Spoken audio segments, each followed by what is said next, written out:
Olá, alunos do curso Técnico em Agropecuária, turmas C e D, sejam bem-vindos à disciplina de Morfologia e Fisiologia Vegetal.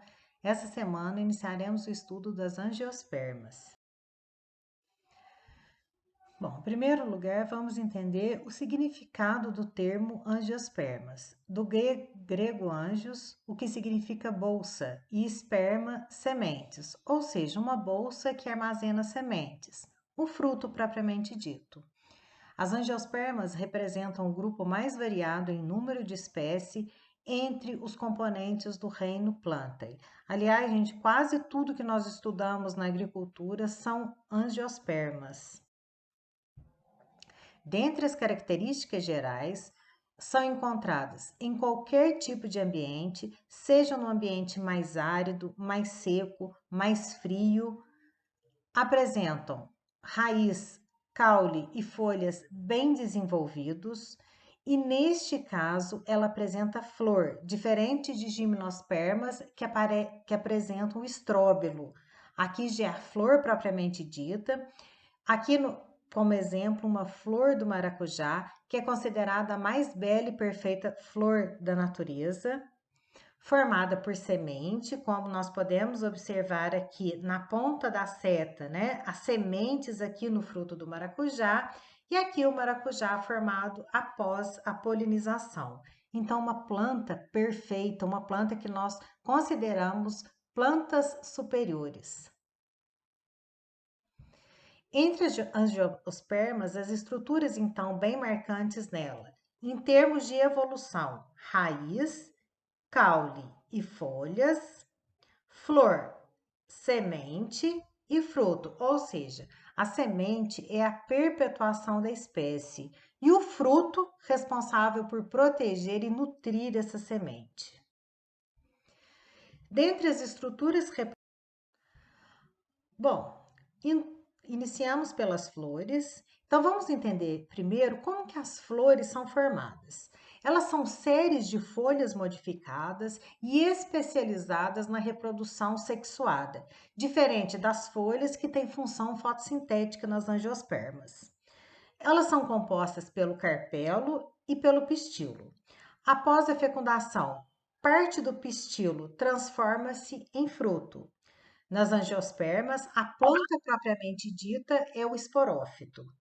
Dentre as estruturas das flores, podemos citar o pedúnculo ou pedicelo, é a haste que sustenta a flor ao caule, elo de ligação entre o caule e a flor, por onde são transportados seiva bruta e seiva elaborada. Receptáculo floral, local onde ficam presos os verticilos florais, que representam a flor propriamente dita. Os verticilos florais são o conjunto das folhas modificadas ou esporófilas, ou seja, aquelas que representam a propagação da espécie. O cálice, conjunto de folhas protetoras, geralmente verdes, chamadas de sépalas. Então, geralmente, o número de sépalas aqui e o conjunto de sépalas forma o cálice. E o conjunto a corola é o conjunto das pétalas que são relacionadas com a reprodução, justamente pela importância que elas têm de atraírem os polinizadores. Nós vamos ter aqui o carpelo, né, que é a estrutura aqui reprodutiva da flor, junto com o estame. Então, estudando aqui tanto o estame quanto o carpelo, começando pelo estame, ele é a estrutura masculina, aonde nós chamamos de androceu. Andros, do grego, significa masculino. Androceu, então, é a estrutura masculina da flor. O androceu, ele é formado pelo estame, né, que é a estrutura propriamente dita, aonde ele possui um filete com a dilatação nas extremidades, chamados de anteras, por onde são e permanecem os grãos de pólen, gameta masculino da. Entre a estrutura feminina dos órgãos femininos, nós temos o pistilo, né, aonde nós chamamos de gineceu. Giné do grego significa feminino, então gineceu é a estrutura feminina da flor, enquanto androceu masculino, gineceu o feminino. O gineceu ele é formado por uma estrutura dilatada chamada estigma, por onde aqui vai penetrar o grão de pólen, um ovário, e entre o estigma e o ovário nós temos o estilete. Produção dos gametófitos. Então, lembrando que gametófitos significa os gametas de plantas. A produção de megásporos. Mega, prefixo que significa feminino, ocorre nos pistilos, mais especificamente no ovário, onde é possível encontrar ovários macrosporângios, que são os óvulos.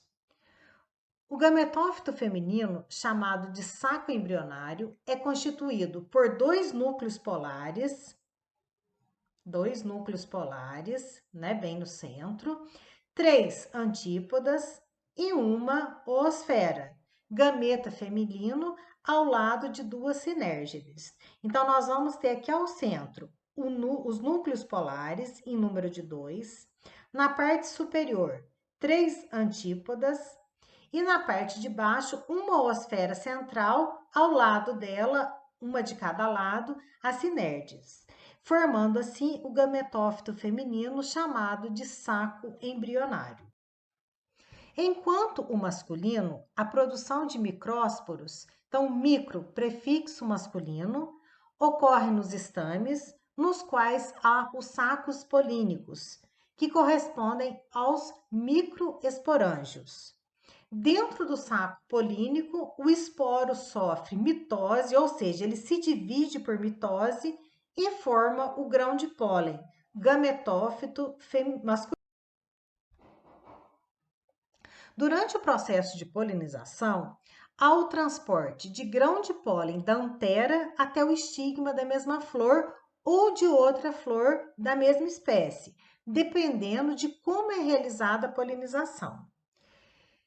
Entre os agentes polinizadores que nós temos, o mais importante é o vento. Vocês lembram que lá em Gimnosperma, apenas o vento é responsável pela polinização? Já em angiospermas, a flor, gente, tem a função de atrair um agente polinizador. Então, não é apenas o vento um desses agentes. Nós temos também a água e principalmente animais, como insetos, pássaros, morcegos, moluscos, entre outros. Então, aqui nós observamos, né, uma flor masculina, uma flor feminina, aonde um inseto, né, o principal deles, a abelha, fazendo a polinização. Dentre esses agentes, os insetos nós podemos citar joaninhas, borboletas, vespas, abelhas, mamangavas, né? No caso, gente, a flor do maracujá, a polinização dela só é feita pelo mamangava. Então, quer dizer, as flores, gente, elas têm uma importância ecológica enorme, porque os insetos, eles fazem a polinização, mas eles sugam o néctar para poder se alimentar. As aves, a principal ave polinizadora é o beija-flor, né? Presente em diversas regiões do mundo, principalmente no Brasil. Ou seja, ela leva o grão de pólen no biquinho, né, de uma planta para outra. Os insetos, gente, geralmente eles levam o grão de pólen nas asinhas, no próprio corpo deles, mas principalmente na asa. Os mamíferos, né, nós temos alguns roedores que são agentes polinizadores e o morcego é um deles, né? Nós temos o morcego, gente, como um ser hematófago, ou seja, que suga sangue. Ó, gente, a maior parte dos morcegos, ou eles são frutíferos, se alimentam de frutas, ou eles são agentes polinizadores. Geralmente, eles polinizam as flores que têm hábito noturno durante a noite. A dama da noite mesmo é uma flor polinizada pelo morcego. Bom, e na natureza, nós temos alguns tipos de flores em angiospermas. Nós temos a flor hermafrodita, que apresenta o sexo masculino e feminino na mesma flor. Então, nós temos aqui uma flor perfeita com pedúnculo, receptáculo floral, as sépalas, as pétalas, né? E aqui em cima a estrutura tanto feminina quanto masculina. Na estrutura masculina, nós temos o estame, que é a estrutura masculina, dividida em filete e uma parte aqui dilatada, a antera, aonde são produzidos, né, e permanecem os grãos de pólen. E aqui nós temos, então, vários estames. Aqui nós vamos ter 1, 2, 3, 4, 5, 6, 7, 8 estames, todos eles com filete com antera, e um carpelo, que é a estrutura feminina, aonde ela apresenta, só para a gente relembrar, o estigma, o estilete e o ovário.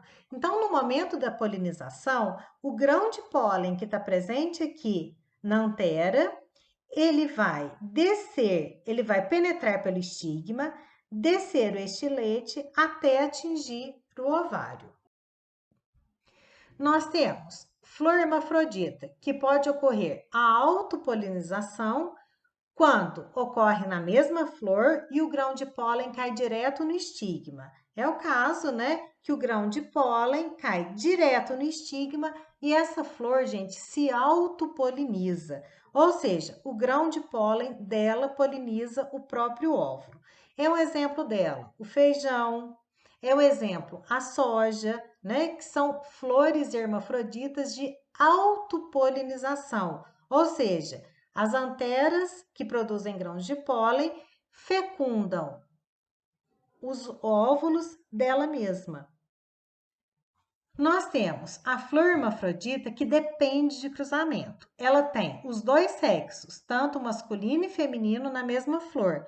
Porém, o grão de pólen é incompatível com o óvulo, então ela precisa de outra flor para ser polinizada ou de outra planta. É o exemplo do maracujá. Quem faz essa polinização é uma mangava. Nós podemos também fazer de forma artificial, bem tranquilo de ser feito, mas é gasto mão de obra para isso. No caso da abóbora, então sempre ela precisa de outra planta, porque o grão de pólen é incompatível com seu óvulo. Então nós falamos que ela tem polinização cruzada, ou feita pelo vento ou por outro agente polinizador, como insetos, pássaros, mamíferos, entre outros. Nós temos plantas, gente, que tem apenas flor masculina. Então, por exemplo, lá no mamão, nós temos mamão com flor hermafrodita, mamão com flor feminina e mamão com flor masculina, né? Então, aqui, gente, nós só temos a estrutura masculina. Aqui o filete, né, com a antera, e que produz os grãos de pólen.